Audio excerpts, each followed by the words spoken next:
So, I have decided to call Colonel John Alexander. John Alexander? Yes. The John Alexander. I want to talk to someone with credible experience at the ranch.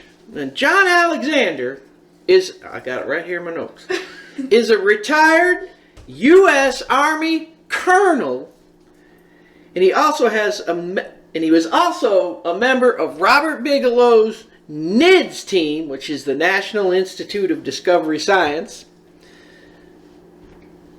They investigated the ranch for over 2 decades, and this is the first time that someone from that group, from that team, has been willing to engage with us. Colonel Alexander, can you hear us? Good morning, John. This is Eric speaking. I want to thank you for taking our call today. Now, John, I understand you came on very early, as soon as Robert Bigelow bought the property. Actually, I was with him the day he bought the ranch, and we had a number of phenomenal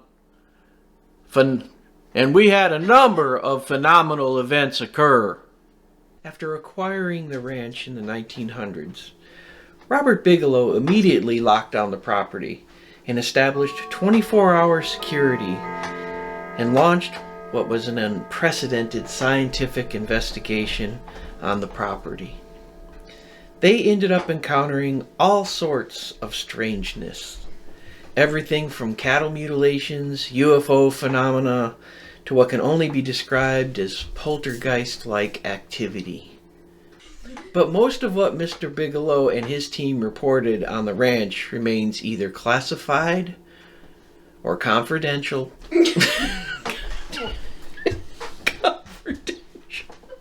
Remains either classified or confidential and is locked away.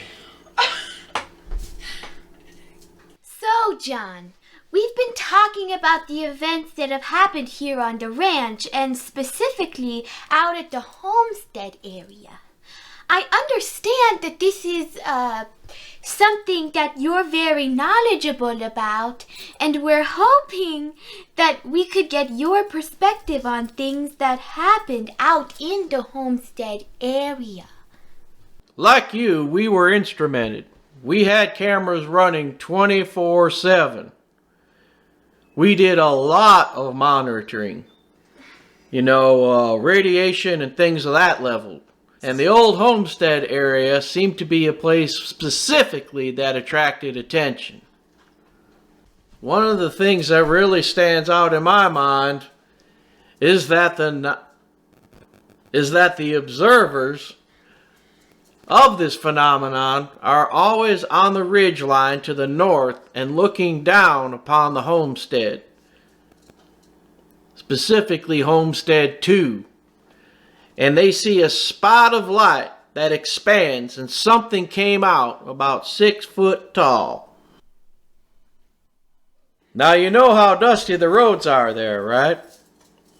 Well, something big came out, ran off, and yet you don't find any physical evidence of it. Well, we've had 2 events within the last 3 weeks where something seemed to be stalking us, watching us at the very least, and then when we went to pursue it or tried to find it, thing just up and vanished.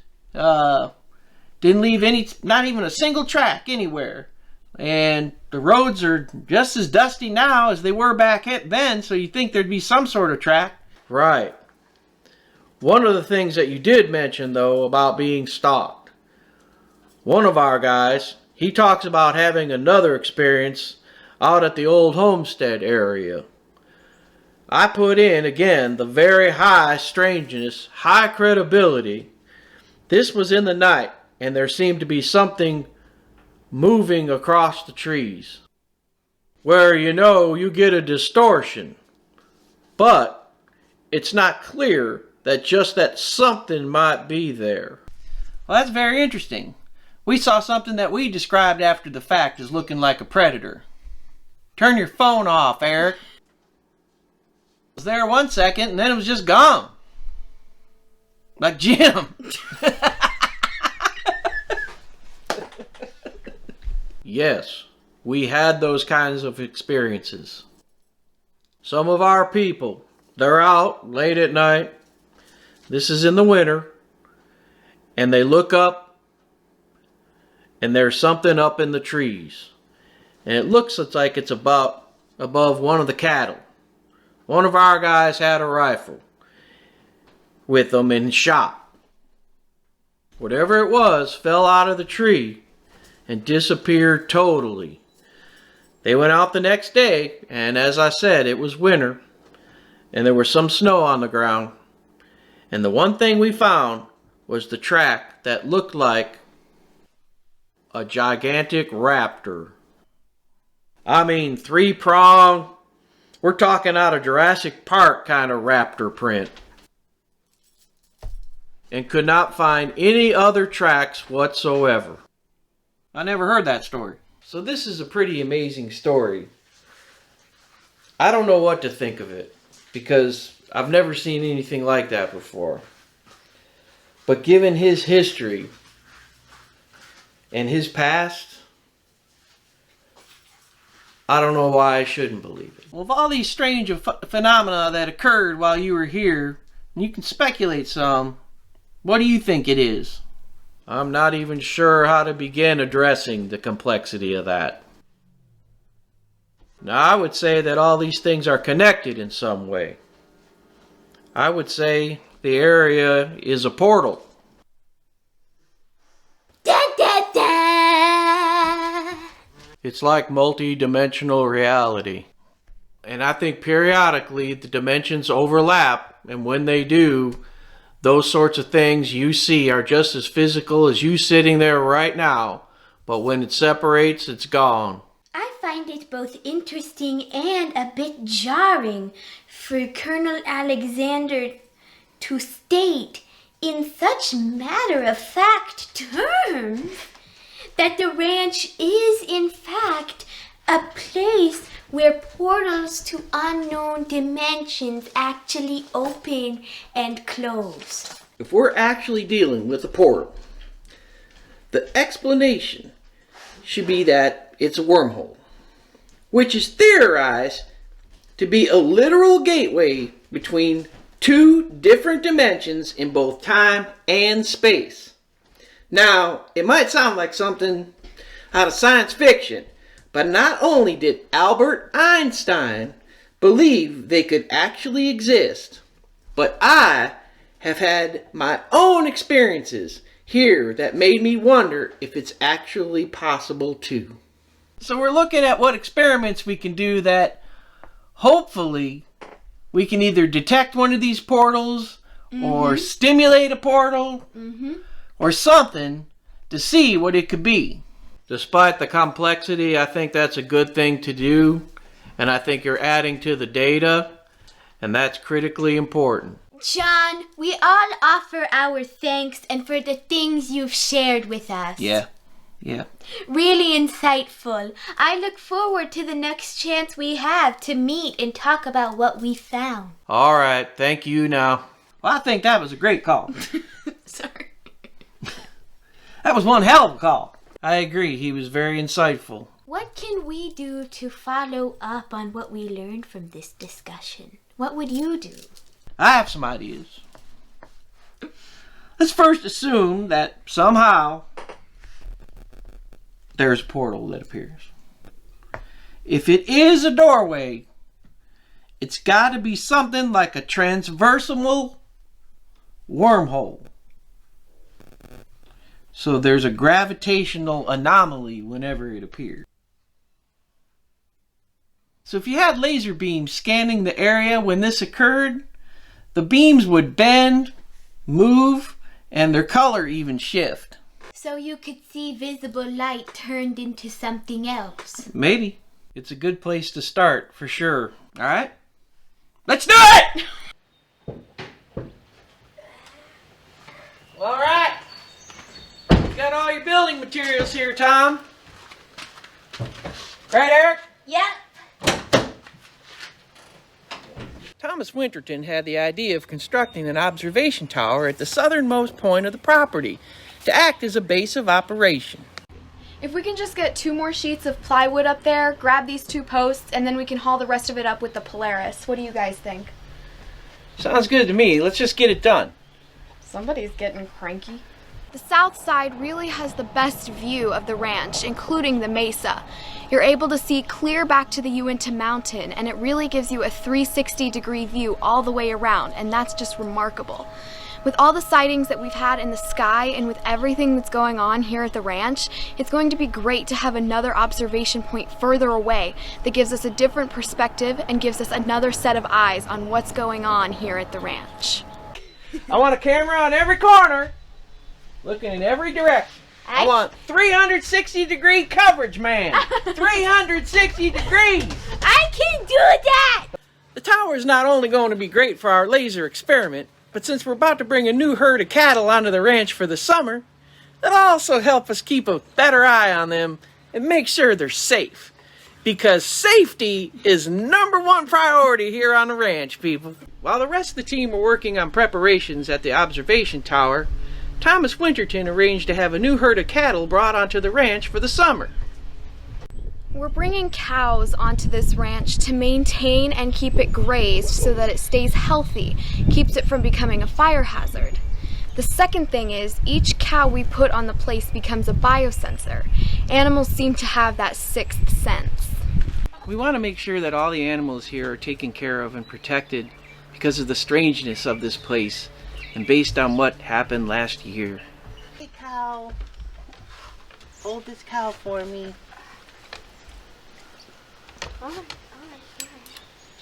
Okay, next. Oh, go on. Go, cow. Candace and I have been working with Eric Bard, and we've come up with this cattle tracking system that we're going to use so we know exactly where the cows are, and hopefully that might shed some light on anything that happens this year. Last summer, as we were launching rockets high above the ranch that were equipped with energy sensors, suddenly all the cattle started acting really strange. Then out of nowhere, we all witnessed something that even today we can't explain. Hopefully, by tracking the cows' movements, we can correlate that and compare it to when we're having events take place on the ranch. You know, when something happens at Homestead 2, were the cows close by? How soon before an event did the cows leave the area? You know, what kind of warning is their biosensors giving them? All right. Last one. Last one. You can just hold it for me. Okay. Okay. All right. Get her ear out. All right. Got her. Okay, nice job, Winterton. You too. Yeah. Yeah. Oh. Well done. All right. Hey, welcome to the ranch. Hey, Chris. Tom. Nice to meet you. You too. Eric Bard and I contacted Chris Novielli of New Salt Laser to help us investigate all of the strange phenomena on the ranch that really could be due to a possible interdimensional portal like Colonel John Alexander from the former NIDS team believes. Have you ever tried to open up a portal? Nah, this is kind of a first one for us here. Well, I'm really interested to see you shine a laser through it. We're close enough to it, we might see some change in the direction of the beam. Well, daylight's burning, and we kind of wanted to get set up before dark. I'll go grab our truck, bring it over, and we'll transfer the gear. Sounds good! These guys have really brought out a massive array of lasers. We want to put them out by this observation tower, and as soon as the sun goes down, we can start this and see if we can stir some activity. What we're going to do tonight is deploy a high-powered laser aimed over the mesa and the surrounding areas to see if the light bends, changes colors, or disappears in any way. If any of those things happen, it could be evidence of a break in the environmental plane, or, like Einstein theorized, could be possible evidence of an actual portal to another dimension. Alright guys, start scanning the mesa. Our new observation tower is the ideal spot for our first experiment focusing on the mesa. Last summer, while investigating a documented phenomenon where the top of the mesa actually glows at night, We focused a single laser beam at it, and strangely, the point where the beam landed was split into two by something. For this experiment, we're going to use better cameras, more instruments, and sophisticated scanning laser systems to see if the beams actually split, again, or bend, or disappear. I don't think the properties of the mesa's natural features could actually cause or explain something like that. It would have to be something completely different, people. All right, let's see it. Let's go. I don't know what's gotten into Dragon lately, but he's really impatient now. It would be really amazing to prove the existence of a portal, or possibly one of Einstein's wormholes, with this laser experiment tonight. But if that does happen, I'm a little nervous about what else we might prove along with it, about what's happening here on D'Angelo Ranch. Wow, that is unreal. Quite a show. Oh wow, you can see the mesa glow on that camera. Now that looks spooky. You know, Eric, what you're recording there is telling us a lot about the different color reflectivity of the mesa. It's strange how Eric's camera is showing that bizarre glowing effect on top of the ridge like we've seen in the past. I'm just not sure yet what could be causing it. You know, we can go back and look at this video so we can see even where they're going. May give us some insight on why the mesa glows sometimes. Yeah, you know, what I'd like to do for when we go back and play through this frame by frame, which I love doing that, especially with dead cows, is whether we can detect any of that double reflection of that splitting that we saw last year. Hey guys, is it possible for you to kill every beam except one so we can just focus on that one beam? That's perfect, boys. I think we have all the data we need. Good. We illuminated the entire ranch with optical beams, and we do realize the mesa is highly reflective in the visible light range. But we haven't seen what I consider evidence of anything strange beyond that. You know, it's not always an automatic reaction when we do stuff. So just because we don't see something happening right this second, that doesn't mean that what we're doing tonight couldn't trigger something going forward. Yeah, I agree with that. It was getting really late, and since nothing for certain happened out at the mesa, we decided to end this phase of the experiment and have the guys plan to come back tomorrow night to run some laser scans at Homestead 2. And I'm really anxious to see what will happen there, given all we've heard and experienced ourselves, especially me. So Ryan Skinner is coming out today. He's a ranch researcher, and he's bringing with him an ex-deputy sheriff from the area named Chris Porritt. Hi, guys. Ryan, yay! Hi! Chris has some stories he wants to share. He's one of the people who reported one of the cattle mutilations, so that's pretty compelling, considering he's around to talk about it and wants to. So how did you become familiar with the ranch? I actually met Mr. Myers when I was working for the county, and he had a fascination for horses, the same as me, and so I'd come down and ride with him, and from that time on, we became really good friends. The Myers family acquired the property in the early 1900s. They, along with the original homesteaders, really started selling the general area that has become D'Angelo Ranch. Kenneth and Edith Myers ended up living their entire lives on the property and experienced unusual events on the property. We've heard stories about there being a lot of locks, some weird chains. Did you see any of that? He had everything chained down. The fridge was locked. The cupboards were locked. Even his car. Why do you think that was? When I asked Ken about all the locks, he says, Chris, he says, I wouldn't appreciate you repeating what I'm about to tell you. And I said, well, your secret is my secret.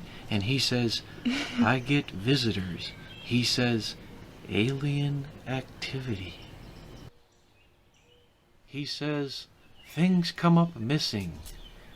Things come up dead. Kenneth had actually seen the aliens or knew what they looked like. He could feel when they were present. And he says, I don't know exactly why they picked my ranch to pick on me. Did he talk about any visitations that happened in the house? Yeah, like the screens on a window being taken out. Really? And he'd tell me that at nighttime he heard something strange while he was sleeping. Candace and I have experienced crazy things that happen on this property, and especially in the ranch house. Many lovely things. Oftentimes we do feel like we're being watched. Perverts. Last year, after Tom Lewis and Candace Lindy began hearing strange sounds and voices coming from below their house, we investigated a strange concrete room in the basement that was totally closed up. We drilled a hole, well, Tom drilled a hole through the wall, and we ran a camera inside.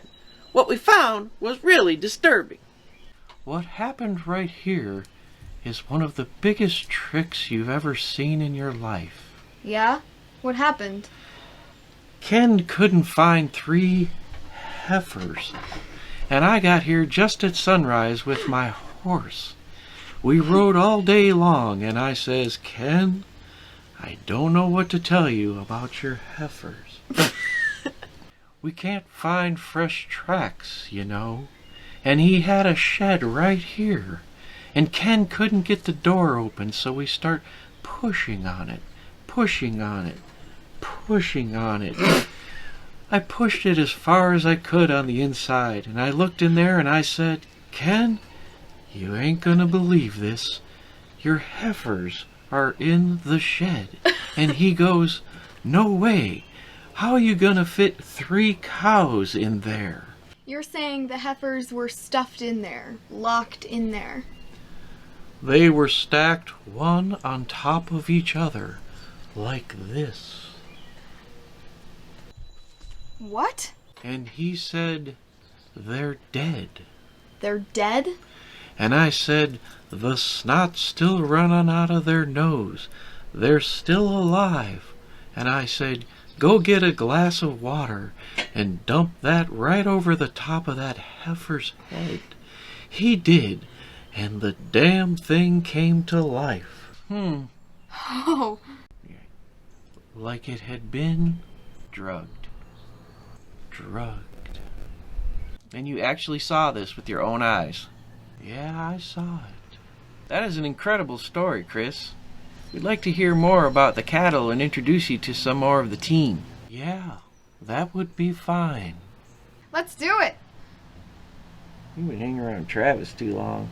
In addition to the bizarre events that Chris claims he witnessed near Homestead 1, he also reported an actual cattle mutilation near the command center, and it was right near where the cow died last year. So what time of year was it when the event took place? I'm gonna say midsummer. I've seen images. I've read reports of cattle mutilations. It'll be nice to hear from someone who has actually seen those animals and exactly what happened to them and get some kind of insight as to what pattern might exist there. And I want to get all the images of cattle mutilations that I can possibly get and then just put them on a wall. Right in here, there were 2 black Angus cows. What did they look like on the ground here? The head was facing toward the ditch, and the legs were out this way.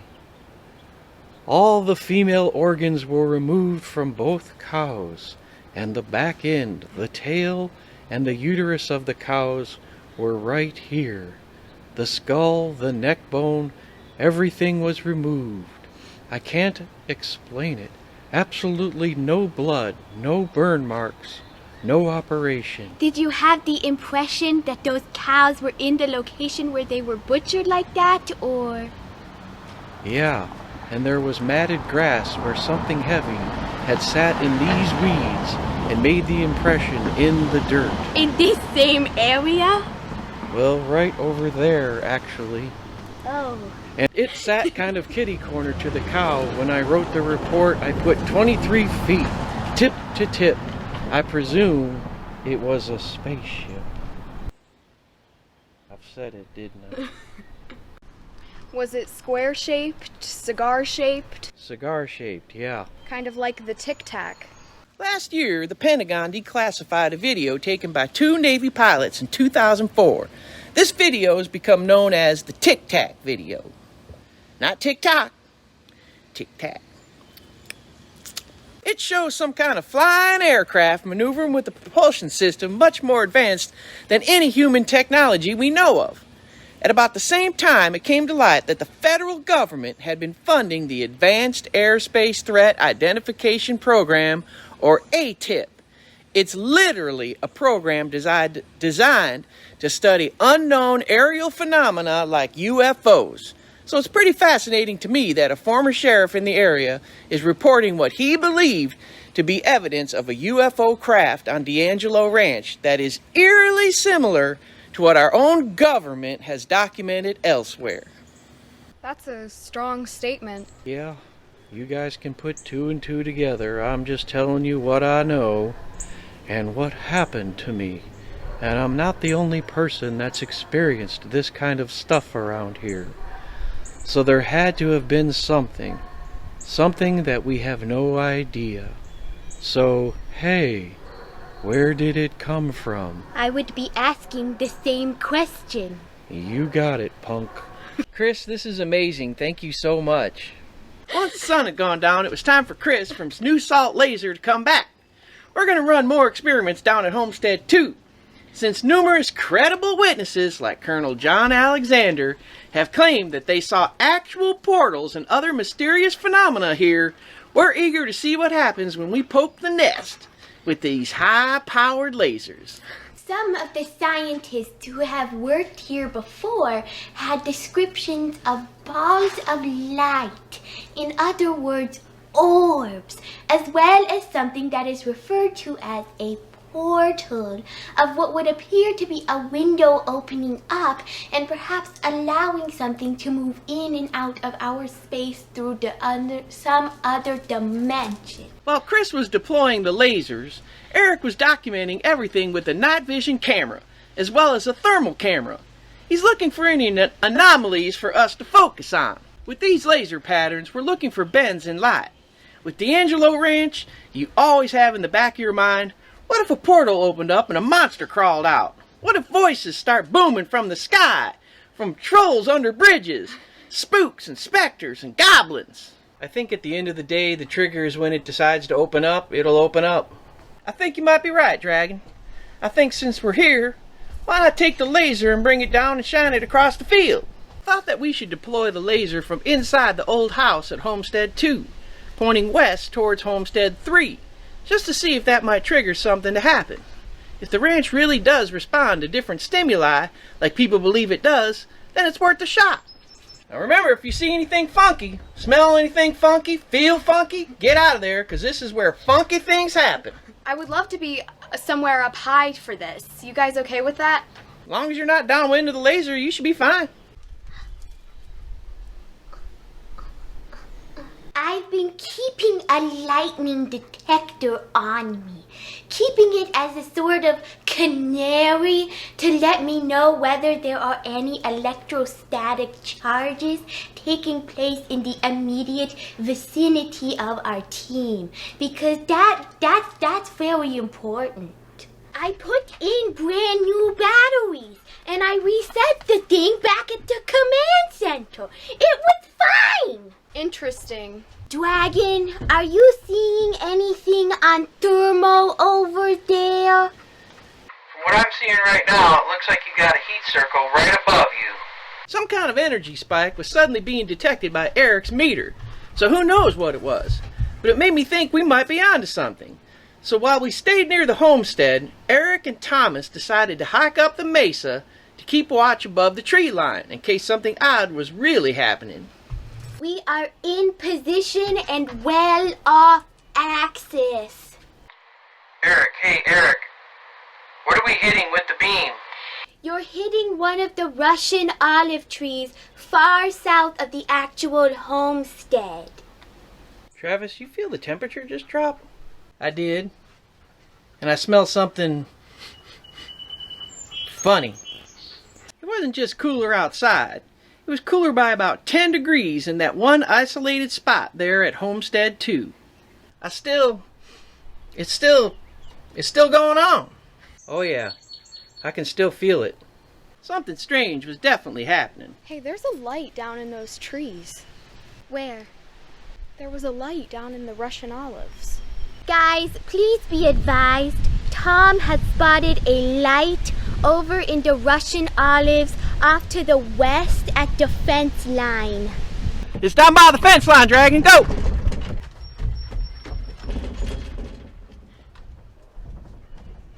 It's as if someone turned a flashlight on and off. I had a good look at it. It's like someone was turning a flashlight on and off. I saw something move, guys. I got eyes on something, guys. Yeah, it's gone, guys. Yeah, it's gone. We're gonna head back to the laser, guys. Yeah, I don't see it either. We're gonna head back down toward you guys at the homestead. I think that's a good idea.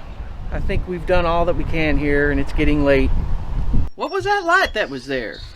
And why was it happening while we're in there doing an experiment with these lasers? Well, you guys got my adrenaline pumping. There was definitely a light I saw. I mean, it looked just like a kind of a yellowish, amberish, like if someone took a flashlight and turned it on and off real quick. Well, I think there was someone or something out there. I wasn't sure if it was eyes or a flashlight, reflector or something. So, from my perspective, obviously with the distance it's hard to say, but from where we were standing up by the telephone pole down to the trees, I mean, it probably looked like it was that big around. Travis saw something. I saw something. It is concerning that somebody was down there, or at least I hope it was a somebody. With all of the instruments we had recording tonight, there is a mountain of data to go through. Eric will be very excited. So should we help these guys get packed up? Yeah, let's get packed up and head back to the command center.